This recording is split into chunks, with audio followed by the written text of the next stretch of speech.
उन्हें out arms rifles में सीधे सूबेदार पद पर भर्ती कर लिया। लेकिन जब एक दिन एक अंग्रेज अफसर भारतीयों के साथ दुर्व्यवहार कर रहा था तो भूर सिंह से यह बर्दाश्त न हो सका। रोबीले भूर सिंह ने गुस्से में अपनी राइफल निकाली और अंग्रेजी अफसर के चिथड़े उड़ा दिए और तत्काल वहां से फरार हो अपने गांव सीकर में स्थित पाटोदा लौट आए। उन्होंने सारी घटना अपने बड़े भाई बल सिंह शेखावत को कह सुनाई, जो कि पाटोदा जागीर के ठाकुर थे। ठाकुर बल सिंह के मन में भी अपने पूर्वजों डूंगर सिंह तथा जवाहर सिंह की मौत का प्रतिशोध भभक रहा था और इस तरह दोनों भाई एक साथ बागी जीवन जीने निकल पड़े। बागी होने के बाद दोनों भाई अमीर सेठ साहूकारों को लूट धन गरीबों में बांट देते और हर जरूरतमंद और असहाय की सहायता के लिए हमेशा तैयार रहते। दोनों भाइयों की जोड़ी बलजी भूरजी के नाम से चर्चित होने लगी। लोग राजा महाराजा की तरह उनका स्वागत करते। बलजी और भूरजी ने जोधपुर रियासत में तो डाके डालने की श्रृंखला ही बना डाली। चूंकि बलजी और भूरजी अंग्रेजी सेना के बागी थे, इसलिए अंग्रेज अफसर भी उनके पीछे पड़े हुए थे। अंग्रेजों को सबक सिखाने के लिए एक दिन भूरजी आर्म्स राइफल्स के नसीराबाद में अंग्रेज अफसर की ड्रेस पहनकर उनके मुख्यालय पहुंचे और उनके झंडे को उतार लिया।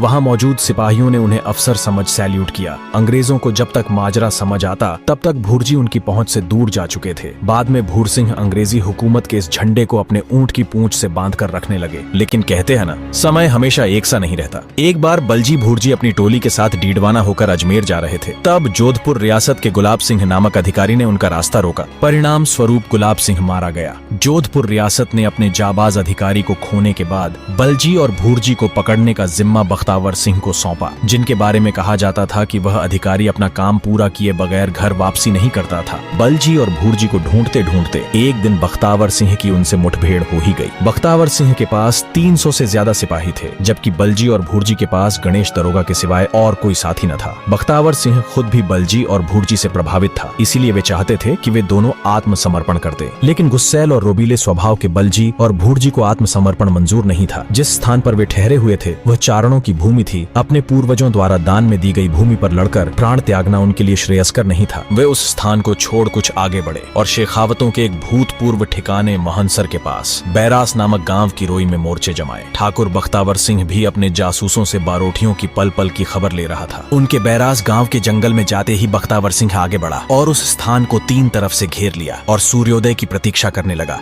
सूर्योदय से घंटे भर पहले महनसर और बैरास के निवासियों की नींद धमाकों की आवाजों से टूटी। नामी बारोठियों से मुकाबला था। 3 वीर 300 सैनिकों से जूझ रहे थे। इस मुठभेड़ में बलजी गर्दन पर गोली लगने से शहीद हो गए। फायरिंग करते करते गणेश दरोगा के पास कारतूस समाप्त हो गए। बलजी के पास बंदूक और कारतूसों का थैला देख उसको लाने के प्रयास में वह वीर शत्रुओं की गोली खाकर शहीद हुआ। किंतु अनोखे और अद्वितीय वीर भूरजी अकेला वीर अपनी बंदूक से लगातार जवाबी हमला कर रहा था। लेकिन 3 दिशाओं से हो रही गोलियों की बौछार ने उनका शरीर छलनी कर दिया। किंतु मूछें तनी हुई और भौहें अड़ी हुई, मजबूत हाथों से पकड़ी बंदूक वैसे ही हाथों में जमी हुई वीर मुद्रा में सजा बैठा वह वीर मृत्यु को प्राप्त हुआ। किंतु घेरा डालने वालों को विश्वास ही नहीं हुआ कि भूरजी मारे गए और उनकी मृत्यु के पश्चात भी उन लोगों ने फायरिंग जारी रखी। इसका प्रकाशन नहीं हुआ, लेकिन स्थानीय लोग बताते हैं अकेले भूरजी ने सैकड़ों सैनिक और ऊंट मार गिराए। जब ठाकुर बख्तावर सिंह को विश्वास हो गया कि मुक्त मुद्रा में सजा बैठा वीर मृत है, तब बख्तावर सिंह ने सामने नतमस्तक होकर उन्हें वीरोचित सम्मान दिया। सरकार ने उन वीरों की तस्वीरें उतार कर इंग्लैंड भेजी। जब इसकी खबर अंग्रेजों को लगी तो अंग्रेजी अधिकारी बलजी और भूरजी का सिर काटकर अपने साथ ले जाना चाहते थे।